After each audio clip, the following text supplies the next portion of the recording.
bottom close guard. Today we're gonna work on the top close guard. So just before you, we're gonna go a little bit over uh, things to do to prevent. I'm gonna speak a little more than usual. Few principles to keep in mind. First one, the techniques will be like tools, right? So imagine I have a toolbox. The more tools you have, probably you're gonna have a better chance to deal with a problem when it presents to you. What I mean by that? So let's say you have a Phillips head. Can you make work with a flat head? Yes, everybody did already, right? This means it's the best option. No, we have a better tool to do that. Even inside of the correct tool, we have levels. So we're gonna have the Phillips short, the long, we have the electrical one. So we can go always improving the way you use that tool. Does that make sense?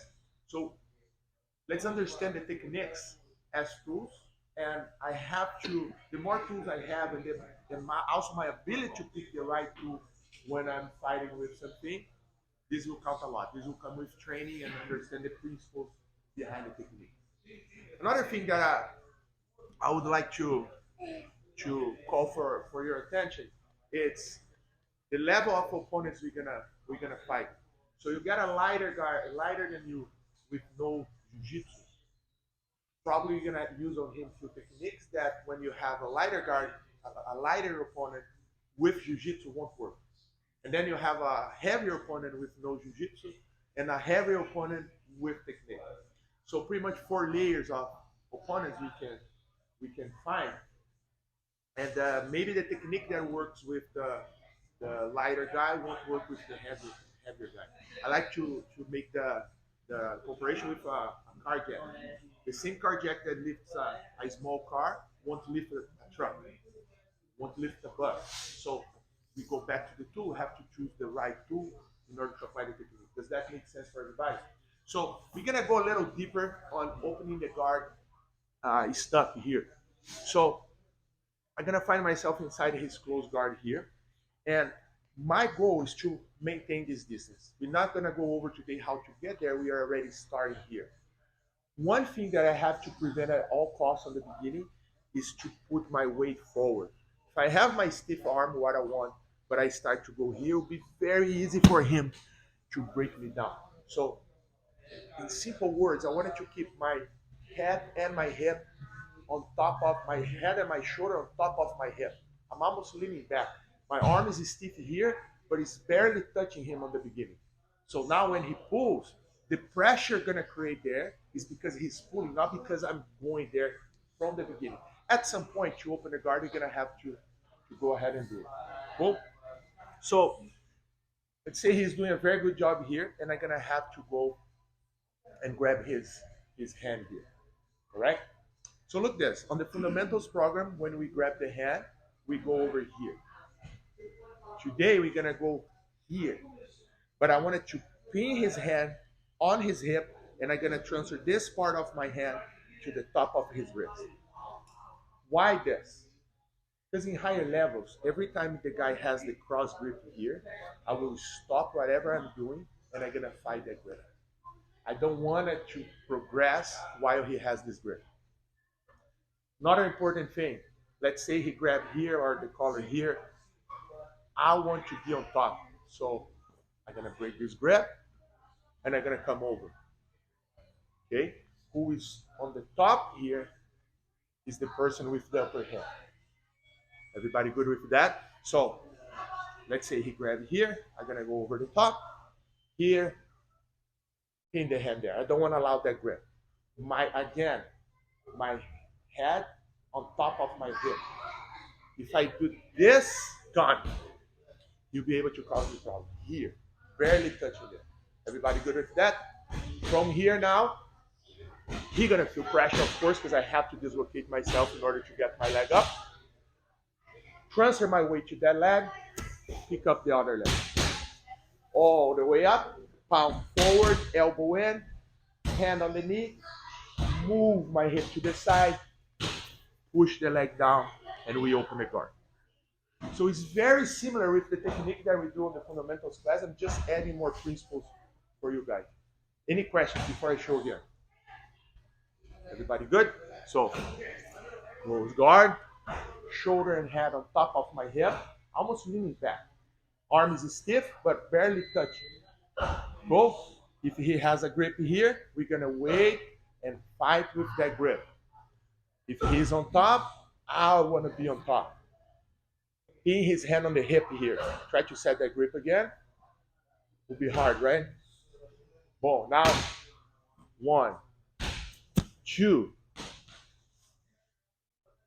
Tuck my tailbone. Hide my elbow, palm forward, hand on the knee.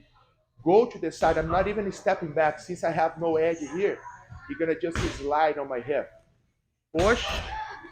Positioning already to start to work on the pass. Any questions? No. The principles are all good? So let's go for it.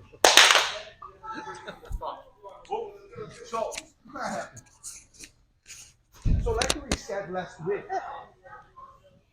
I don't want to allow that hand in the middle. So remember, we were protecting here, coming inside, crossing, all the job. But let's say he managed to capitalize and control my hand. I mess up all the way, and he has his thing.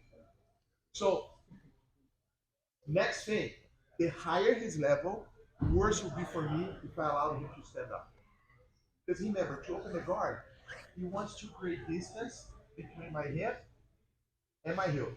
So this will make my leg open. So when he goes up, the distance is already created. All he has to do is to pop my leg open, correct?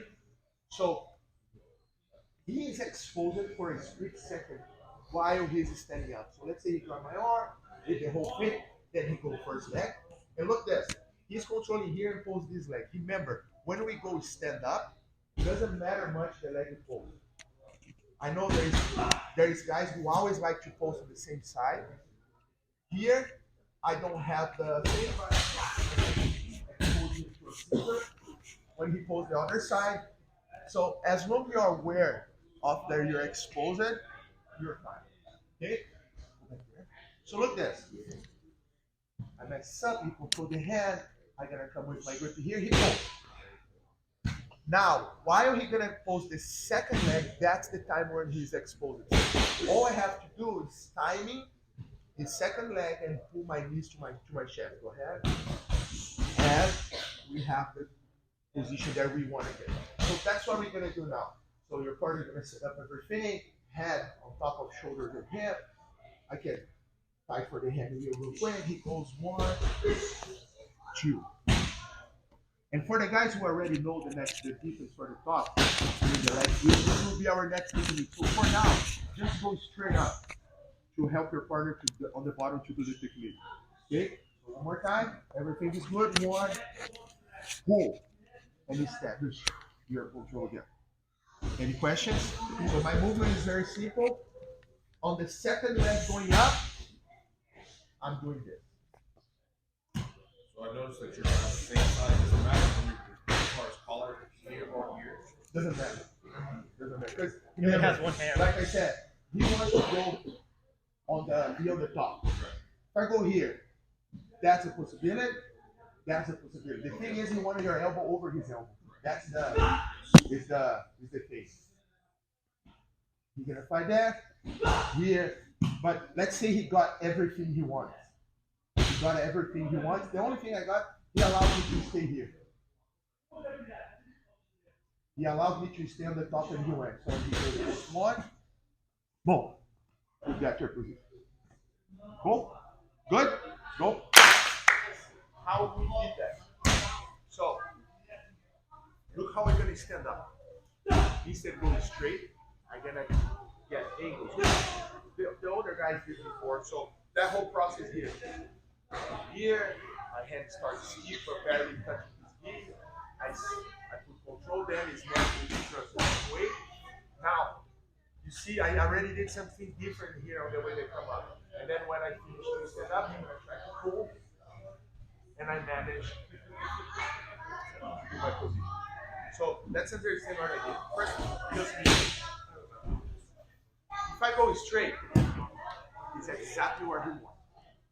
This will help him. We are all going to the same direction. He expediting my movement by doing this to his shoulders, to his chest, and that's break my body. Now, if I go here, turn my hip, and then I just open.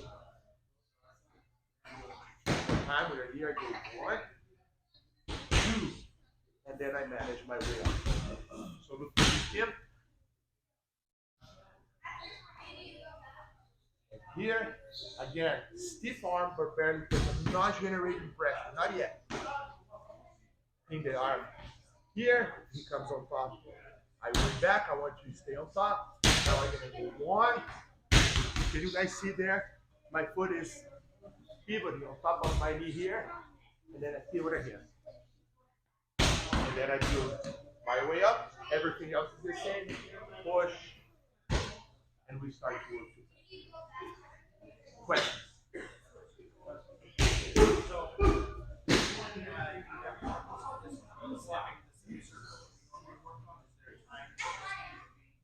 When you, again, high level, when you feel the guy start trying to tie you,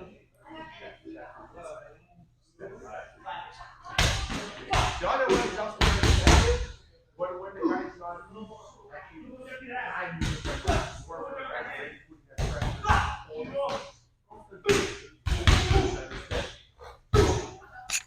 Split is actually this. Why would I choose this one instead of go 1 and circle? That's also a possibility. So let's say he's already pulling. He's already trying to go there. So go, and then I expedite his movement by doing a circle there. Does that make sense? Now, when I know the guy on the bottom is good jiu-jitsu and I feel nothing, that wrong. Does that make sense? Does that make sense, guys? Questions? Let's go.